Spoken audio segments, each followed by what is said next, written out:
Eu iniciaria alertando para o fato de que não é possível usar diretamente o conceito de transição econômica tal como ele vem se desenvolvendo para explicar problemas da crise ecológica associada às bases produtivas dos países industrializados, não é? Por quê? Porque se você fizer isso, não é, você finda trazendo para a Amazônia, do lado problemático, ou seja, aquilo que tem a ver com uma economia destrutiva, né, que se mostra agressiva ao bioma e ao mesmo tempo também as diversas formas culturais existentes. Então, desse lado, esse tipo de economia que, digamos assim, não é, se estabelece com esse poder destrutivo, como a agricultura intensiva, a agricultura extensiva também, a pecuária extensiva, você vai imaginar que, ou supor que transição econômica para uma economia menos destrutiva, menos impactante, seria fazer o que os países do norte fazem, né? Então, intensificar a produção, incluir elementos de algum modo que biologizem a produção, que deem mais fundamento, digamos assim, biológico em contraponto aos fundamentos mecânicos e químicos. E aqui na região a questão chave, né, a questão que coloca a região como um vetor, um fator importante na crise ecológica é outro, é esse componente destrutivo que transforma, né, os fundamentos naturais da região numa base homogênea de terras que é o pressuposto da existência dessa economia. Então, o desmatamento, por exemplo, que é, digamos assim, a tecnologia, né, de produção de terras, o desmatamento é o centro do componente de crise, do componente negativo da atividade econômica na região. Bom, então, fazer transição ecológica aqui, ou transição econômica que atue de modo positivo, né, na crise ecológica, significa, antes de tudo, né, conter esse processo de transformação, conter essa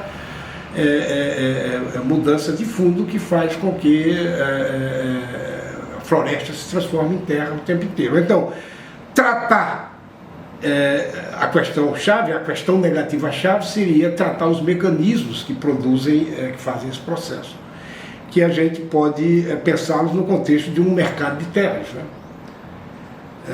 Ou seja, transição econômica para, né, uma economia menos impactante ecologicamente significa, aqui na Amazônia, primeiro, tratar o problema do mercado de terras, na minha opinião.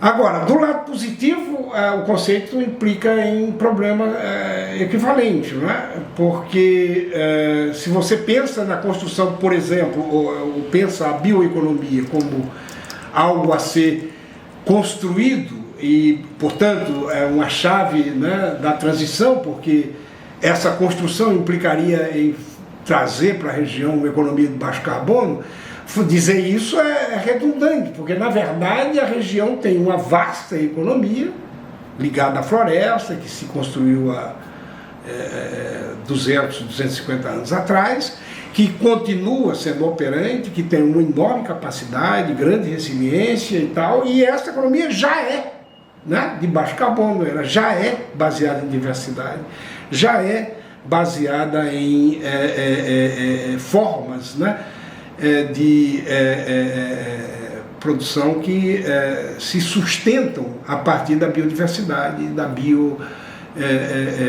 sociabilidade, digamos assim.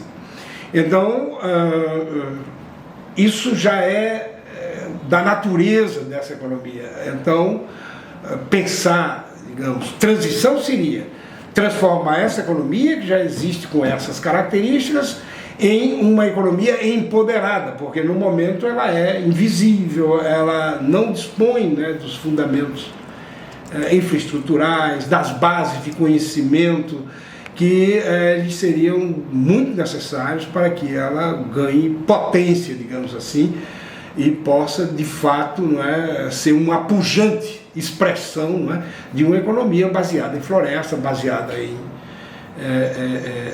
fundamentos diversos da vida. A Amazônia, a partir de um momento em que a consciência ambiental tornou-se cada vez mais relevante, tem tragado muitos investimentos, tem sido uma região com grandes potenciais de crescimento, verdadeiramente. Primeiro que, quando se fala de bioeconomia, se fala claramente de um extremo potencial da maior floresta de biodiversidade do planeta. Se temos esses recursos, se temos essas disponibilidades, nós temos a origem. Precisamos melhorar muito o meio, para que o fim seja desejável. O meio. Nós carecemos ainda de infraestrutura. Uma infraestrutura que vai potencializar a transformação desses insumos, desses recursos naturais, em produtos. Ao transformar esses recursos naturais em produtos, nós precisaremos escoá-los, seja em escala nacional, seja em escala mundial. Essa infraestrutura, além de trazer competitividade para os nossos produtos, vai também trazer a segurança necessária para que a atividade legal, a atividade formal se estabeleça. Nós ainda somos considerados perante a opinião pública mundial como habitantes de uma região que, de certa forma, é encarada com vilania, como de quem está não entendendo a importância das urgências climáticas. E não é isso a nossa realidade. Nós sim temos muita consciência da importância da preservação ambiental. A atividade legal, a atividade clandestina que está trazendo essa vilania. E nós somos contra a ilegalidade. Nós somos a favor da formalização da atividade legal. Somos a favor de que haja condições de trazer competitividade para os nossos produtos, bem como baratear o custo de quem controla e fiscaliza a atividade legal. Nós precisamos de um equilíbrio econômico.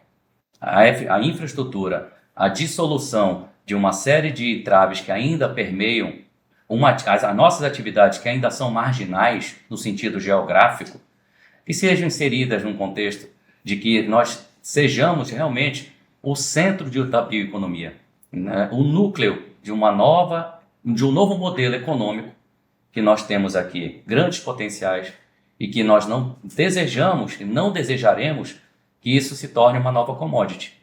Nós precisamos verticalizar a nossa produção, nós precisamos trazer um leque de oportunidades para que a sociedade possa perceber essa mudança. Com o crescimento do emprego, crescimento da geração de renda. Isso que vai internalizar e transformar nossa região, ainda cheia de riquezas, mas ainda, lamentavelmente, muito pobre. Nós não podemos entender que seja admissível garimpo ilegal. Mas a atividade minerária, ela tem a sua legalização. Então, por que não entender e fortalecer a atividade legal? Manejo florestal sustentável é uma atividade florestal. Diferentemente de um desmatamento ilegal, clandestino. Nós somos contra a clandestinidade. E fique bem enfatizado que a indústria do Pará, ela purga e pleiteia regras claras, muito bem definidas, rigorosas sim. Nós temos o Código Florestal mais rigoroso do mundo. A região amazônica, nós só podemos fazer uso dos recursos em 20% das nossas áreas. 80% são destinados para a preservação. Mas insistimos que a atividade legal, a atividade que quer se estabelecer para dar essa transição justa que tanto se fala, nós não podemos, primeiramente, abdicar dos estudos, de pesquisas que possam entender e reconhecer recursos naturais, sejam eles até mesmo da exploração da margem equatorial de óleo e gás. Nós precisamos entender os nossos potenciais. E aí a sociedade paraense, a sociedade amazônica, tem o dever de decidir os seus caminhos. Nós não podemos entender ser razoável estarmos cerceados de estudos. A decisão de exploração, a decisão de qual o caminho, qual é a vocação do nosso Estado, sim, poderíamos fazer uma ampla discussão, mas a partir do momento que a sociedade toda saiba quais são os nossos potenciais, onde isso pode nos levar, sempre, sempre, com o propósito de preservar. Essa é a grande prova que a humanidade está sendo submetida. Se nós somos realmente uma raça que tem um olhar de consciência, essa consciência vai nos levar não à destruição, à preservação, à vida. Vou tentar fazer 2 paralelos que eu acho que são bastante razoáveis. Primeiro é a necessidade de se buscar a descarbonização da nossa indústria, a necessidade de se buscar a modernização do nosso parque industrial, dos equipamentos, qualificar bem a mão de obra. Essa sintonia faz com que a indústria esteja mais preparada, né, e atingir níveis de produtividade e qualidade desejáveis. Um terceiro elo é a inter-relação com a comunidade, a indústria ser mais inclusiva. O estado do Pará tem grandes modelos de inclusão socioambiental.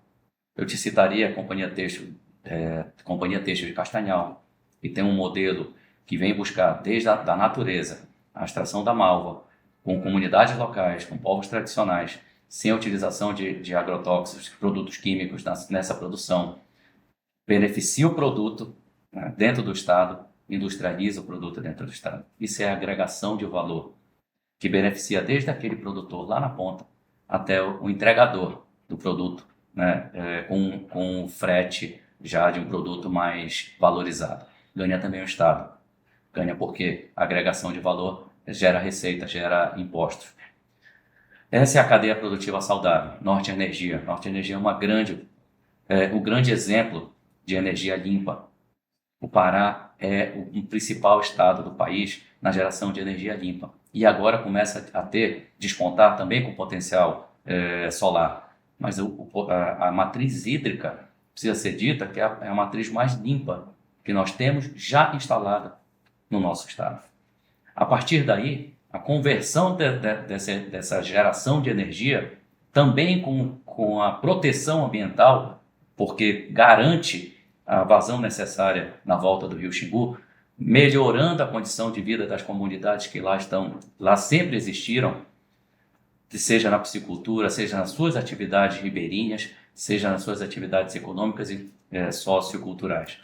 Outros exemplos que eu poderia lhe trazer. Recentemente tivemos na inauguração de uma agroindústria incentivada pela Natura e em que capacitou uma cooperativa de produtores. São essências que são transformadas em óleos essenciais, são ervas que são transformadas em óleos essenciais, e esses óleos essenciais são insumos, né, insumos já beneficiados por uma indústria local, operada pela comunidade, treinada pelo Senai.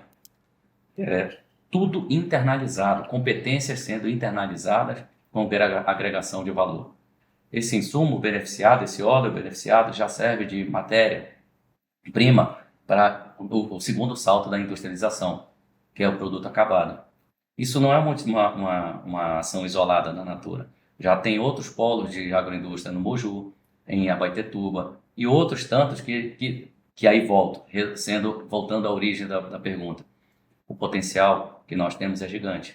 Então nós temos uma grande chance primeiro, de sair da informalidade, de deixarmos de ter aquela atividade eminentemente extrativista ou que não tinha a mínima escalabilidade para uma escala racional, consciente sobre o aspecto ambiental, mas também com o desenvolvimento sustentável. Esses números, eles criam uma projeção, que isso é muito saudável, que a gente tenha uma diretriz. E por falar em diretriz, eu queria agregar nesse momento algumas outras de muita importância. O nosso país vive algumas transições que elas precisam também estar embarcadas nessa visão de futuro. Nós acabamos de aprovar uma reforma tributária e vamos passar pelas regulamentações. É importantíssimo que o Estado do Pará se imponha enquanto unidade da federação para que o modelo do regramento tributário não seja um inibidor desse desenvolvimento econômico. Não só o número que você citou pelo NAIA. Nós temos o NIB, a Nova Indústria Brasileira. É um projeto grandioso do governo federal, que traz fortes indicativos do quanto que a indústria, dentro de um modelo de bioeconomia mais inclusiva, mais socioambientalmente adequados aos conceitos que estão estabelecidos, possa se estabelecer de fato no Estado. O que eu quero dizer é que tanto esses números quanto esses modelos macros, eles precisam descer alguns degraus e entrar no nosso universo territorial. Isso se faz necessário uma vez que a gente tem uma série de pesquisas, indicativos, diretrizes, mas na prática, o que precisa fazer sentido é que o encadeamento produtivo tem que ser fluido. Eu posso ter o melhor produto. Se eu não tiver uma estrada, uma hidrovia ou uma ferrovia que possa atender, né, a um porto, que isso possa levar para outra localidade, o meu produto, a percepção de valor dele pode ser uma ou outra. O Observatório da Indústria é algo que para nós está sendo entendido como um grande divisor de águas dentro